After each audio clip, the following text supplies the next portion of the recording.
Hello, everybody. Welcome back to 5 Minute Gaming News, the show that may or may not be 5 minutes. Today in the news, the world of video game corporate acquisitions just continues to get weirder. As I'm sure you're aware, it's been a trend lately. Big companies are buying up small companies, which is why Epic Games today announced they're buying Bandcamp? In a blog post today, Bandcamp CEO Ethan Diamond announced that the music marketplace and community, think of it like an online music store designed to try and get artists fairly paid for their music. Anyway, Diamond announced Bandcamp is becoming part of Epic Games. Around since about 2008, it's pitched itself as an artist-friendly platform that's doubly so for indie talent. It has a reputation for generous revenue sharing and artist-fan interaction that's pretty great. Over on Epic, they write, Epic and Bandcamp share a mission of building the most artist-friendly platform that enables creators to keep the majority of their hard-earned money. Bandcamp will play an important role in Epic's vision to build out a creator marketplace ecosystem for content, technology, games, art, music, and more. But here's the question,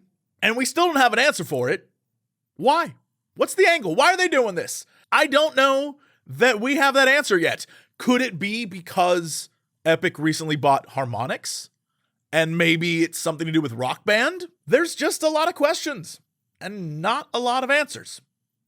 Yet. In other news, EA has filed a patent for learning and adaptive behavior in NPCs. Listed as readable and editable NPC behavior, the patent appears to be a way for AI to edit NPC behavior on the fly, rather than have a complex web of possible pre-programmed interactions. It also has some interesting info about specific player data, like your location or health status, and using this adaptive learning to change the NPC's behavior based on those things. And this is very interesting because I know I, for one, am very excited for a world where NPCs in games are a little less scripted and more real feeling. The more complex an NPC is, the more time needs to be spent to create said complex NPC, which is why many are nothing more than set pathing and 2 or 3 canned sentences. So making more characters more complex, especially main characters, with this new technology is a pretty cool step into the future. Sure, it'll make all those how to romance your favorite character in Dragon Age guides useless, but hopefully that's kind of the point. The potential for a game where AI could recognize player interactions in the moment, remember them, and it not just be a scripted thing is an awesome concept. In theory, it means 2 different players will have 2 different experiences. But that's all in theory. For now,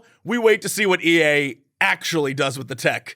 But fingers crossed, because it sounds like there's a lot of potential there. And finally, in some, hey, good work there, team news, Bandai Namco has announced that starting in April, the average monthly salary of all employees will be increased by 50,000 yen, or just over $430. The aim, of course, is to provide a stable income for its employees and to have a starting salary of about 290,000 yen a month, which is just over $2,500. The announcement, of course, came after the strong release of Elden Ring, and it makes sense to reward your team for a smash hit. Now, of course, the curious side of me wants to know what starting job is $2,500 a month, because it feels like for a game dev, that's really low, but what do I know? Maybe some of you are game devs in the comments. You want to leave me your thoughts. Is that high? Is that low? Maybe that's not for game dev at all. Maybe it's for another job, and I'm not thinking about that right now.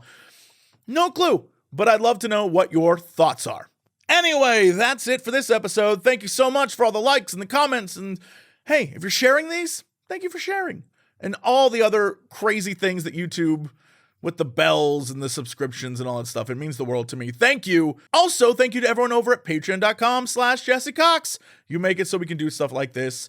You are the best. Speaking of the best, thank you to Nick Hogg, Gumza, I hope that's how that's spelled, and Freya Lawson. Thank you so much for your support. That's it for me. I'll see you tomorrow with another episode of 5 Minute Gaming News.